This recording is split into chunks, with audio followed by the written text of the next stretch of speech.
प्रस्ताव भेजा है। प्रवर्तन निदेशालय ईडी को प्रस्ताव भेजा गया है और इसी साल बिहार के बाहर से 20 बड़े शराब माफिया पर कार्रवाई करेगी। शराब माफियाओं के खिलाफ बिहार सरकार सख्त है।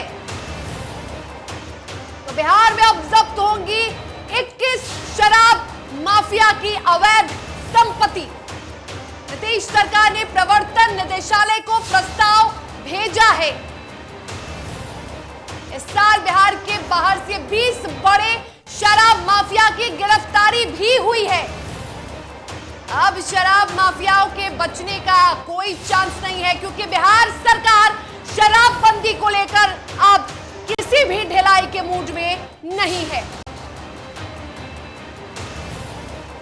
तो थोड़ी ही देर में वो सूची आपके सामने दिखाएंगे। वो सूची आपके टीवी स्क्रीन पर होगा। किन किन बड़े नामों की संपत्ति कुर्क होगी। चले इस खबर पर अधिक बातचीत करेंगे। सहयोगी निर्भय हमारे साथ जुड़े हैं। निर्भय, बिहार सरकार अब शराबबंदी को लेकर किसी भी तरह की ढिलाई के मूड में नहीं है। निर्भय, क्या आप तक हमारी आवाज पहुंच पा रही है?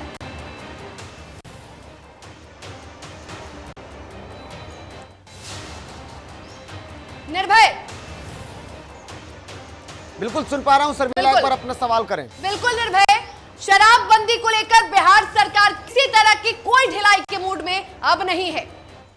बिल्कुल, देखिए जिस तरीके की तस्वीरें पिछले कुछ दिनों में रही है, या यूं कहें कि जब से शराबबंदी की सफलता पर सवाल खड़े होते रहते शर्मिला, और उसके बाद जिस तरीके से चाहे कोर्ट ने जो सरकार को सख्त कदम उठाने की बातें कही थी, कोर्ट ने भी संशोधन की बातें कही थी, विपक्ष ने भी लगातार जिस तरीके से सरकार को घेरा था, और जब कानून में संशोधन की बातें सामने आई और उसके बाद अब सरकार लगातार अपने रुख को बदलते हुए दिख रही है। और अब सख्ती दरअसल जो पहले थी उसमें थोड़ी सी ढील दी गई थी, लेकिन अब सख्ती कहीं और बढ़ाई जा रही है।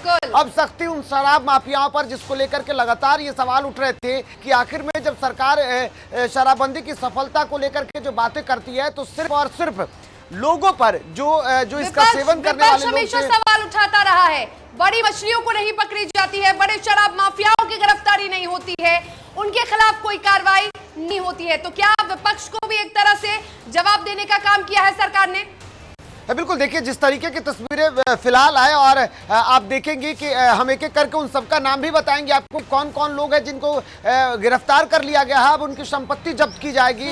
तो जो अब तक सवाल उठते आए थे सरकार की मंशा पर, जो अब तक मुख्यमंत्री नीतीश कुमार की सोच पर जो सवाल उठ रहे थे कि सिर्फ और सिर्फ छोटे लोगों को सरकार पकड़ने की कोशिश कर रही है, गरीबों को परेशान कर रही है, बड़ी मछलियों को छोड़ा जा रहा है, तो अब आपको हम बता देते हैं कि उन बड़ी मछलियों पर सरकार कार्रवाई करने के मूड में है और उन बड़ी मछलियों पर सख्ती दिखेगी। बहुत जल्द उन सभी लोगों के, जो लोग बिहार से बाहर रहते हुए बिहार में शराब की तस्करी किया करते थे और उनका नेटवर्क बहुत बड़ा था, वो सिर्फ एक राज्य नहीं, वो सिर्फ झारखंड नहीं, बल्कि वो झारखंड, पंजाब, दिल्ली और बाकी अन्य जगहों पर रह करके जो नेटवर्क के माध्यम से अधिकारियों को कहीं ना कहीं पैसे के दम पर खरीद लिया करते थे और शराब की तस्करी दूसरे राज्यों से बिहार तक पहुंच जाती थी, अब उन सारी बड़ी मछलियों पर कार्रवाई होने वाली है, क्योंकि अब तक उनको गिरफ्तार किया गया। सिर्फ इस साल की अगर बात करें शर्मिला, तो इस साल लगभग 20 बड़ी मछलियों को, जिन मछलियों को हम तस्कर कह रहे हैं कि जो शराब तस्करी में संलिप्त है और करोड़ों का जो तस्करी का काम किया करते थे, और ऐसे में अब बाहर से लगभग 20 ऐसे तस्कर रहे हैं जिनको गिरफ्तार किया जा चुका है और अब उनकी संपत्ति को जब्त करने की तैयारी चल रही है। और बजाते सरकार ने ईडी को एक पत्र भी दे दिया है जिसमें से 20 लोगों के नाम शामिल हैं और उन सभी 20 लोगों की संपत्तियां जब्त की जाएगी।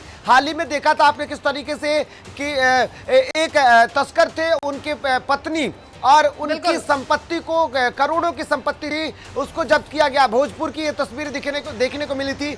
और अब राज्य के कई और जो तस्करी में संलिप्त जो लोग थे, जिन पर लगातार आरोप लगते आए हैं, सरकार उनको कहीं ना कहीं अब उनकी संपत्ति को जब्त कर उनके पूरी तरीके से अब खत्म करने की तैयारी में है, ताकि बिहार में शराबबंदी की सफलता की कहानी लिखी जा सके। शर्मिला, बिल्कुल, शराबबंदी की सफलता की कहानी लिखी जा सके। और जिस तरह से ये गिरफ्तारी हुई है, करीब 20 शराब